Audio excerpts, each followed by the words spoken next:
し生まれ変わったらその時はさ Hello loves, welcome back to another video. Today we are reading a Killua X Listener. This one is titled Captured Love. That is the title of the book I am starting. The chapter is called How It Started. So yeah, without further ado, let's get into the video. You saw him along with 3 other boys, men. You saw him leave his house. You saw him during the hunter's exam. You saw him getting dragged back to that awful place he called a home by his older brother. And you also saw him crying himself to sleep every night. You were just children when you first noticed the crying boy. However, every night after that, the noise would grow louder until finally you had enough. You snuck over to the neighboring mansion and opened the gate. No one seemed to notice you, and the family dog almost ate you when he tried to lick you. You pet his paw and continued your way over to the crying. It might have just been that you had good hearing, but it was still rude in your opinion. You snuck past the girl with the staff quite easily and followed the sound of the crying. Finally, you came to a small closed-off window. It had bars around it, and yet somehow still seemed to be a bedroom.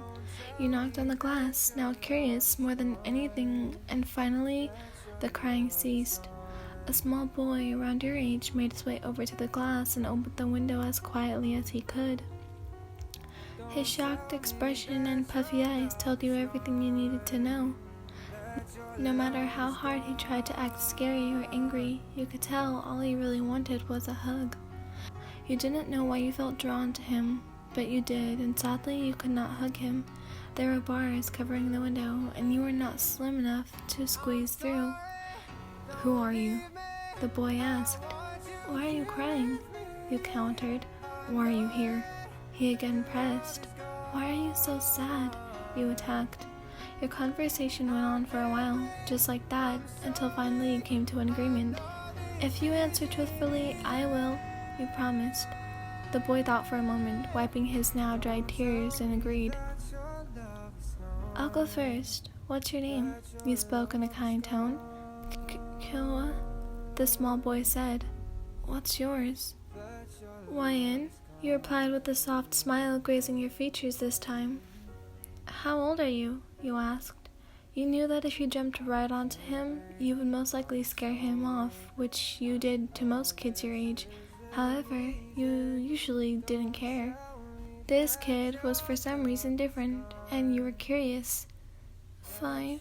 "Oh wow, me too," you responded. Killua put a finger up to his mouth and hushed you. "Shh, or they'll hear." "Who's they?" Killua shook his head. "My turn." "Fine." You puffed your right cheek out. "Why are you here?"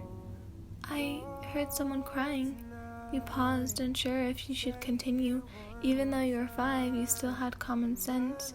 You eventually decided to not say anything else further and bit your bottom lip. "Your turn," the boy said. You looked up and nodded.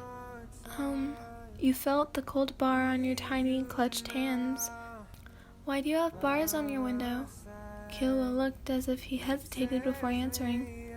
"So I can't escape," he said, barely below a whisper. "Oh," was all you said. In all honesty, you were kind of confused.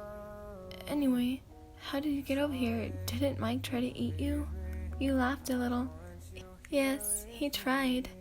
It seemed Killua did not get your joke, so you restated your claim. "I came through the gate like a normal person. Mike, I presume, is your dog, and when he licked me, he almost swallowed me whole." "Going through the gates?" Killua, a little louder now, spoke. He soon realized his mistake and slapped a hand over his mouth. He turned behind him as if someone was going to come burst through the door. "You should go now," he said.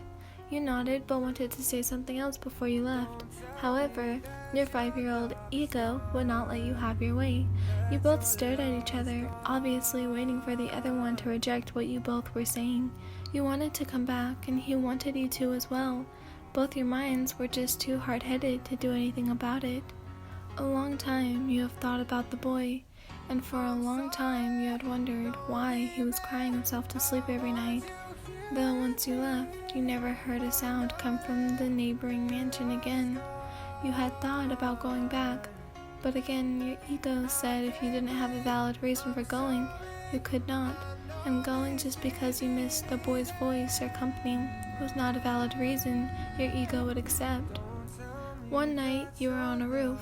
It had been years since your encounter with the boy from your neighboring mansion, but you could tell it was him from a mile away due to his snowflake white hair. You watched as the boy who called himself Killua walked down his family's sidewalk and out the gate. He wore a purple hoodie and gray shorts. You watched as he pushed open the large gate and made his way into the city. You were curious enough to follow. You later found that you shouldn't have let your curiosity get the better of you. What was wrong with your brain? Why were other kids normal and you weren't? What made you so different? That's probably why your family isolates you from the world. You're a freak, the voice in your head said as you covered your mouth with widened eyes. There before you was the deceased body of a man. He was walking along the path line. You remembered clearly. You were following Killua, unsure of what he was doing since this was the first time you had ever seen him leave his family estate. You had seen many of his family members leave, and yet he was the first to make your head turn another direction. You followed him, but stopped when he followed the same guy you were looking at into a seemingly empty alleyway. You waited for the boy to leave, then retraced his footsteps. You walked right into a crime scene. You couldn't believe what you were seeing. Finally, you called the police as an anonymous tipper and waited in a tree watching the cops discover the horrible act that had been committed. You sighed, leaning back on the tree bark, clutching the large branch beneath you. At this point, you had no idea where Killua had gone, nor why he did what he did. He had to have been the one who committed the act, because there was no one else around. He was the only culprit, though you would say nothing of it. Because no matter how sick, how gruesome, or how callous the act was, you knew this did not affect what you felt towards the boy, which you had yet to discover what those feelings actually were. It's been a while, the voice said. You turned your head to see him, Killua, the same boy who had you wrapped around his finger. Great, you laughed out. I'm even seeing you now. I must be going crazy. You groaned and grabbed your head, again laying back on the bark behind you. Wyan, right? He said again. You huffed. You're a figure of my imagination, and I'm not dealing with you today. You rubbed your eyes and swung them open. He was still there. You blinked a couple of times. Once he did not disappear, your face grew scared. You reached out and tried to touch the boy. He was there all right. The boy laughed at your actions. I can assure you I'm real, he said. He was sitting with both legs wrapped around on either side of another branch. His hands clutched the bark like yours, and he had a warm smile, much like the one you had gave him 5 years ago, that night. You cut yourself off. You had no idea what to say to him. I've missed you too, he said, looking straight where the cops were still cleaning up the crime scene and shooing away onlookers. He nodded forward and asked, I'm guessing that was you? You looked straight and responded, Actually, that was all you. You turned back to him, but he was already gone.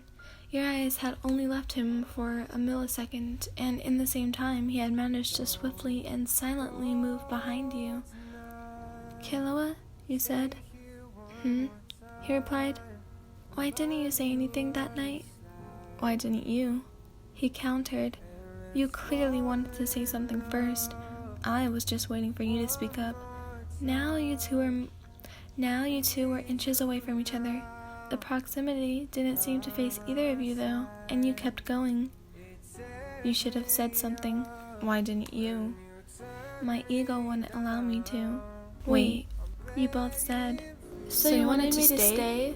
Well, yeah, no one ever cared so much to just me like that. You both began laughing and told each other that you would definitely meet again someday. This might sound weird, but can I hug you?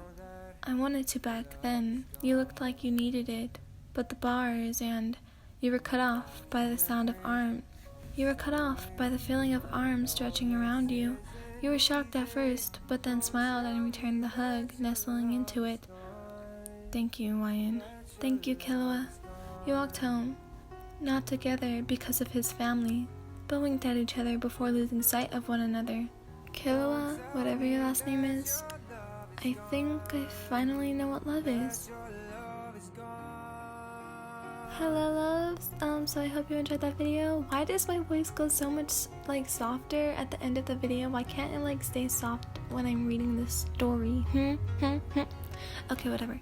But yeah, I hope you enjoyed that video. I'm going to edit this and watch Naruto. Yeah, bye, loves.